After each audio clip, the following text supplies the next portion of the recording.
Hello everyone, मैं राजेश भंडारी आप सबका स्वागत करता हूं अपने चैनल इलेक्ट्रिकल अड्डा में। जैसा आप सबको पता है हमने कि क्लास 12 का जो फिजिक्स है वो हमने स्टार्ट कर चुके हैं। ठीक है, तो उसमें हमने जो फर्स्ट चैप्टर है उसके हम जो है डेरिवेशन हमने कंप्लीट कर ली थी। ठीक है, इलेक्ट्रिक फील्ड हमने कर दिया, उसमें फोर्स के बाद फोर्स की जो डेरिवेशन थी जितनी वो हमने कंप्लीट कर ली।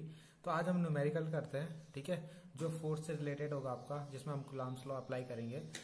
तो यहाँ पे मैं आपके दो न्यूमेरिकल कराऊंगा।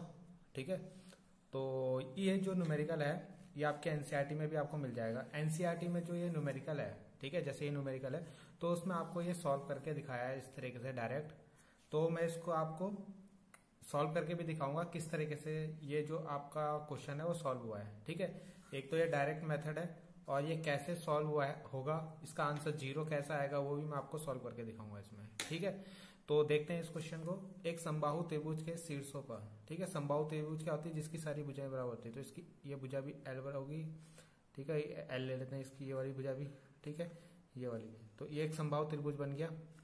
ठीक, इसकी सारी भुजाओं पे क्या रखा हुआ है, Q1 Q2 Q3 यानी चार्ज रखे हुए हैं। ठीक है, ऐसे इसके अंदर चार्ज रखे हैं। तो यहाँ पे आपका Q1 रखा हुआ है, यहाँ सपोज आपका Q2 रखा हुआ है और यहाँ आपका Q3 चार्ज रखा हुआ है। ठीक है, प्रत्येक आवेश का परिमाण Q है। तो यानी ये सबकी वैल्यू जो है ना Q है, सबकी वैल्यू Q है। परिमाण क्या है इनका, मैग्नीट्यूड क्या है, Q है।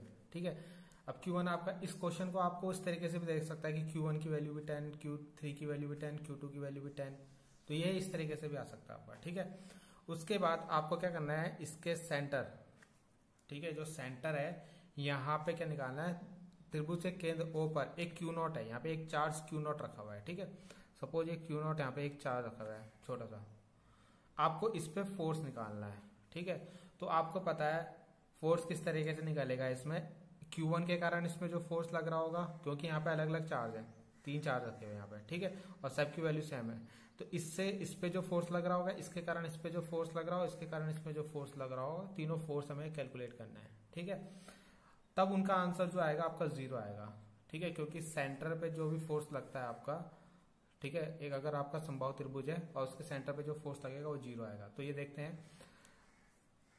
तो Q1 के कारण O पे फोर्स, सपोज ये O है, O पॉइंट है, तो इस पे जो फोर्स लगेगा, अगर आप इसको देखो, इसका डायग्राम अगर हम बनाए तो ये कुछ इस तरीके से आएगा और यहाँ पे जो फोर्स लगेगा, अब देखो क्या है, ये फोर्स की डायरेक्शन F1 इधर की होगी, इधर की तरफ हो, क्योंकि ये प्लस है, ये प्लस है, तो इसमें रिपल्सन फोर्स लगेगा इधर की तरफ लगेगा। ठीक है, क्योंकि Q0 हमेशा प्लस होता है आपका। यहां से इसमें जो फोर्स लगेगा F2 वो इधर की तरफ लगेगा। ठीक है, और यहां से इसमें जो फोर्स लग रहा होगा वो इधर की तरफ फोर्स लग रहा होगा F3। ठीक है, तो ये 3 फोर्स के सेंटर पे इस तरीके से लग रहे हैं। ठीक है, तो वही जो आपका डायरेक्ट मेथड है जो आपको पेपर में करना है वो यही मेथड करना है। अब ये सॉल्व कैसे होगा वो मैं आपको नेक्स्ट इसके बाद बताऊंगा। ठीक है, Q1 के कारण O पर बल, तो Q1 के कारण O पे बल जो होगा F1। ठीक, आपको पता है कूलम्ब्स लॉ, कूलम्ब्स का लॉ का फॉर्मूला ये होता है 1/4πε0 Q अपॉन इनके बीच की डिस्टेंस। ये आपका A पॉइंट हो गया, ये आपका O पॉइंट हो गया, तो AO का स्क्वायर। ठीक है, और डायरेक्शन कहाँ होगी इसकी, AO की डायरेक्शन में, OA की दिशा में, ऐसे देखो ये AO इसी डायरेक्शन में इसकी डायरेक्शन भी है। ठीक है, फिर हम देखेंगे Q2 के कारण इस पे जो फोर्स लग रहा है। ठीक है, Q2 के कारण इसमें जो फोर्स लग रहा है, फोर्स का फॉर्मूला आपका सेम ही होता है 1/4π, और वैल्यू यहाँ पे सेम ही है Q, ये भी Q। ठीक है, Q0 को भी देखो, Q को भी Q जो Q1 है, Q2 है, Q3 है और जो Q0 है, सबको आपने Q लेना है। ठीक है, तो इस पे जो फोर्स लगेगा इसमें भी Q0, इस पे भी फोर्स लगेगा वो BO है, मतलब Q पे जो फोर्स लग रहा होगा F2 है। ठीक है, और इसकी डायरेक्शन कहाँ होगी, BO, ये आपका B पॉइंट हो गया, BO की डायरेक्शन में। ठीक है, ये आपका Q और Q है। ठीक है, ऐसे याद रखना इसको। ठीक है, वो मिस्टेक हो गई थी, Q है वो। ठीक, वैसे F3 से जो है फोर्स लग रहा है आपका, वो कहाँ लग रहा है, इसको C पॉइंट ले लेना, तो CO डायरेक्शन में लगेगा ये। ठीक है, और इसकी वैल्यू भी वही होगी 1/4πε0 Q अपॉन CO का स्क्वायर, CO का स्क्वायर। ठीक है, इनके बीच की डिस्टेंस क्या है, CO है ना, तो CO का स्क्वायर। ठीक है, ये तो होता है formula, F = 1/4πε0 Q into Q1 Q2 upon R square. तो यहाँ पे R क्या है, इनके बीच की डिस्टेंस ये है। ठीक है। तो ये जो कूलम्ब्स अगर आपको समझ में नहीं आएगा तो आप पहली वीडियो में जाके देख लीजिएगा, ठीक है। तो ये सी वेक्टर का सी ओ डायरेक्शन में इसका फोर्स लग रहा होगा, ठीक है, सी ओ डायरेक्शन में। तो जब आपके देखो अब ये वैल्यू देखो, ये जरा ये वाली वैल्यू देखो, ये वाली वैल्यू देखो, ये वाली वैल्यू, तीनों वैल्यू सेम है, 1/4 एप्सिलॉन नॉट क्यू क्यू, यहाँ पे भी क्यू क्यू है, यहाँ पे भी क्यू क्यू है, बाकी वैल्यू सब सेम है, ठीक है, बट डायरेक्शन इनकी अलग अलग है। तो जब इनके परिमाण बराबर है, परिमाण देखो ये सब बराबर है, ठीक है, तो परिमाण बराबर है तो जो और एक ट्राइंगल के अंदर पॉइंट पे लग रहे हैं तो इन सब का परिमाण ही जो होगा 0 होगा, F1 F2 प्लस F3 इन सबको जब हम ऐड करेंगे तो 0 आएगा, ठीक है। अब ये 0 कैसे आएगा, ये तो आपको ये मेथड है डायरेक्ट जो आपकी बुक में दिया है, ठीक है। तो ये 0 किस तरीके से आएगा अब हम इसको प्रूव करते हैं, ठीक है। तो ये आपका बुक वाला आंसर है, यहाँ हाथ पे 0 आ गया आपका, ठीक है। तो अब हम इसको नेक्स्ट मेथड से करते हैं। तो अब इसको हम प्रूव करते हैं, ठीक है। तो ये डायग्राम मैंने यहाँ पे बना लिया, जो हमने ऊपर बनाया था वही डायग्राम मैंने यहाँ पे बना लिया है, ठीक है। अब क्या करेंगे हम, ये जो फोर्स है ना, अभी हमने केवल फॉर्मूला रखा था यहाँ पे, जो फोर्स F1 F2 F3 निकाला था, तो यहाँ पे हमने यहाँ पे इनकी वैल्यू नहीं रखी थी, ठीक है। इनके बीच की जो डिस्टेंस है, जैसे इसके बीच की डिस्टेंस नहीं रखी थी, इसके बीच की डिस्टेंस नहीं रखी थी, अब हमें पहले वो डिस्टेंस निकालनी पड़ेगी, ठीक है। तो सपोज जैसे मान लो हमें ये वाली जैसे F1 फोर्स निकालना है, यहाँ से यहाँ तक हमें इनके बीच फोर्स निकालना है, तो हमें ये वाली डिस्टेंस पता होनी चाहिए, यहाँ से यहाँ तक की डिस्टेंस, ठीक है। तो ये डिस्टेंस कैसे निकालेंगे हम लोग, उसके लिए हम क्या करते हैं, सबसे पहले हम ये पूरी डिस्टेंस निकालते हैं, ठीक है। यानी ए से ले लेते हैं हम, यहाँ पे कोई पॉइंट ले लेते हैं एल, ठीक है। तो ए एल निकाल लेते हैं। तो आपका कैसे निकलेगा, आपको पता ही है कैसा ट्रायंगल है, समबाहु त्रिभुज है, तो ये एंगल कितने का होगा, टोटल एंगल 60 का था, तो ये डिवाइड हो जाएगा 30 और 30 में। आपको पता है समबाहु त्रिभुज कितने कितने के होते हैं, 60 के, ये भी 60 का एंगल होता है, ठीक है। तो यहाँ पे एक फॉर्मूला लगेगा आपका, इस साइड को कैसे निकालेंगे हम, cos 30 डिग्री बराबर होता है, क्या होता है आपका, आपने पढ़ा होगा आधार बटे कर्ण। तो आधार कितना है इसका, आधार है इसका AL, ठीक है, आधार नहीं, आधार क्या होगा, या आपका ही होगा, ठीक है। इसे D ले लेते हैं, L तो हमने ये लेंथ ले रखी थी ना, सॉरी L तो ये लेंथ है, तो AD ले लेते हैं, आधार हो गया AD और कर्ण कितना हो गया, ये L हो गया, ठीक है। तो AD यहाँ से AD की वैल्यू कितनी आएगी, AD की वैल्यू आएगी cos 30 की वैल्यू कितनी होती है, √3/2, तो पहले cos 30 लिख लेते हैं इंटू L, तो cos 30 की वैल्यू रख लेते हैं √3/2 इंटू L, ठीक है। तो ये हमारा AD आ गया, ठीक। अभी AD हमें AD नहीं चाहिए, हमें चाहिए पहले AO, आधा चाहिए, ठीक है। तो आपको एक थ्योरम याद होगी कि जो भी आपका इक्विलेटरल ट्रायंगल होता है, यानी समबाहु त्रिभुज होता है, उसका जो मिड पॉइंट तक की डिस्टेंस होती है वो कितना होती है, 2/3, ठीक है। यानी यहाँ पे जो AO आएगा आपका, A से O तक की डिस्टेंस जो आएगी उसको हम क्या करेंगे 2/3, ठीक है। यानी टोटल जो हमारा AD था, यही समझने वाला चीज है यहाँ पे, जो टोटल AD था इसको 2/3 से डिवाइड कर देंगे, मल्टीप्लाई कर देंगे, ठीक है। क्योंकि जो मीडियन होता है ना 2 और 3 के रेशियो में डिवाइड होता है, यानी ये ऊपर वाला यहाँ से यहाँ तक 2 और यहाँ से यहाँ तक 3, ठीक है। ये आपने 10th में पढ़ा होगा जो न्यूमेरिकल करे होंगे, ठीक है। तो ये आपका AO आ गया, तो AO कितना आएगा, √2/3 और AD की वैल्यू कितनी हमारी, √3/2 इंटू L। तो ये वैल्यू पुट करने पर 3 से कट गया, ये √3 बार कटा, 2 से 2 कट गया, तो ये AO कितना आया हमारा, L/√3, ठीक है।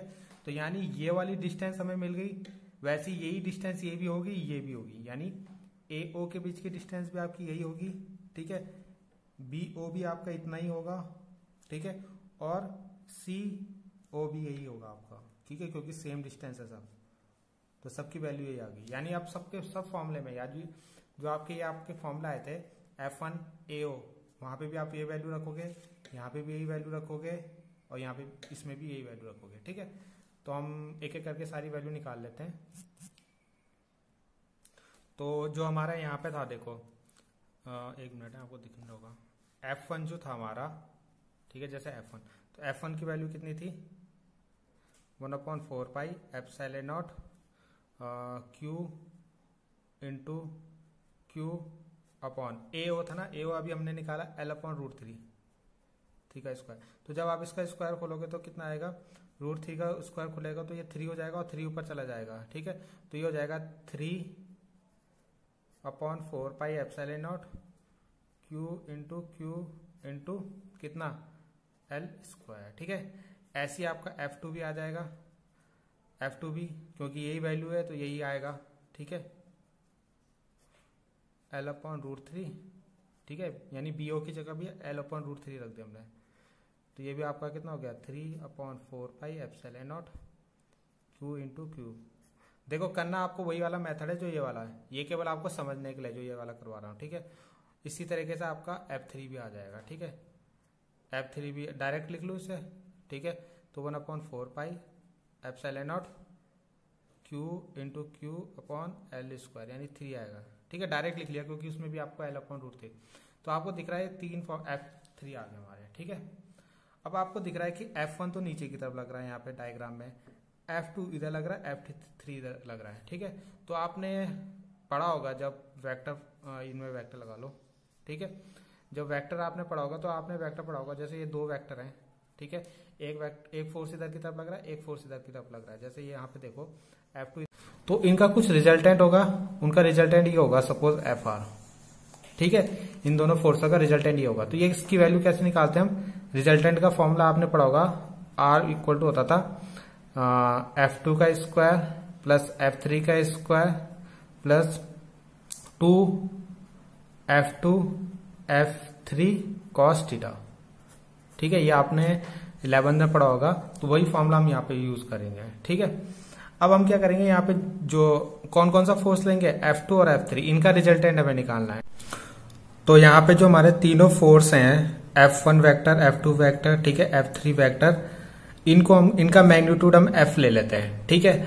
तो जब हम इसमें हमें F2 और F3 का क्या निकालना है, रिजल्टेंट निकालना है, ठीक है। तो हमने जो पैरेललोग्राम मेथड था वेक्टर सम का, उसको अप्लाई करने पे ये हमारा फॉर्मूला होता था, ठीक है। ये मैंने अभी आपको बताया। तो इसमें F2 और F3 को हम FF ले लेंगे, तो F2 की जगह भी F आ जाएगा, F3 की जगह भी F आ जाएगा, ठीक है। F2 की जगह F, F3 की जगह F, ये आपको फॉर्मूला बताया था, F2 का स्क्वायर F3 का square 2 plus 2F2 F3 cos theta, और थीटा यहाँ पे 120 डिग्री, ठीक है। तो ये 120 डिग्री एंगल कैसा आया, जैसा आपको पता है यहाँ पे अगर आप इस डायग्राम को देखें तो ये एंगल अब मैं आपको 120 डिग्री बता रहा हूँ। तो ये कैसा आया, आपको दिख रहा है कि ये जो एक ट्राइंगल है, ठीक है, इसमें ये एंगल 30 का होगा, ये एंगल 30 का होगा, क्योंकि टोटल 60 का होता था, ठीक है। उसका आधा 30, यहाँ भी ये पूरा 60 आधा 30, ये 30 ये 30, तो ये जो एंगल बचेगा ये कितने का बचेगा, 120 का बचेगा ना। अगर आप ट्राइंगल सम मेथड देखो, यानी इन एक ट्राइंगल के तीनों एंगल कितने के होने चाहिए, 180 के, तो ये 60 के हो गए, तो ये कितने बचेगा 20 का, 120 का। अब ये 120 है तो ये भी 120 वर्टिकल अपोजिट एंगल से, ठीक है। तो इस तरीके से 120 आया। तो R की वैल्यू कितनी आ जाएगी, तो ये 2F स्क्वायर हो जाएगा, ठीक है, जुड़ के, प्लस 2F इंटू एफ कितना हो जाएगा, F स्क्वायर इंटू कॉस 120 की वैल्यू कितनी होती है, -1/2, तो 2 से 2 कट गया, और ये -F स्क्वायर होगा, ये 2F स्क्वायर, तो 2F स्क्वायर में से एक F स्क्वायर माइनस होगा, तो क्या केवल क्या बचेगा, F स्क्वायर बचेगा। तो R की वैल्यू कितनी आएगी, केवल F, ठीक है। इसका मतलब ये जो ये और ये, इसमें जो फोर्स लग रहा है FR, इसकी वैल्यू भी FI है, ठीक है। और एक आपको दिख रहा है फोर्स नीचे F, इसकी वैल्यू भी F है, ठीक है। जो F1 है आपका, उसको भी हमने F लिया है, ठीक है। तो ये भी इसकी वैल्यू भी F है, और ऊपर जो फोर्स लग रहा है उसकी भी F है। तो ये दोनों फोर्स क्या कर देंगे, एक दूसरे को कैंसिल कर देंगे, यानी 0 आ जाएगा। तो आपका रिजल्टेंट जो फोर्स, जो आपका सेंटर पे जो टोटल फोर्स होगा, रिजल्टेंट फोर्स FR, वो कितना हो जाएगा, 0 हो जाएगा, ठीक है। तो इस तरीके से ये आपका 0 आया था यहाँ पे, ठीक है, जो हमने इससे पहले वाले मेथड में करा था, जो बुक वाला मेथड था आपका, ठीक है। तो इस तरीके से 0 आया था। तो आप दोनों में से जो सा मेथड आपको सही लगे उससे कीजिएगा, ठीक है। नेक्स्ट लेक्चर में हम ये वाला क्वेश्चन देखेंगे, ठीक है। तो इतना ही था इसके लिए, थैंक यू, आई होप आपको समझ में आया होगा।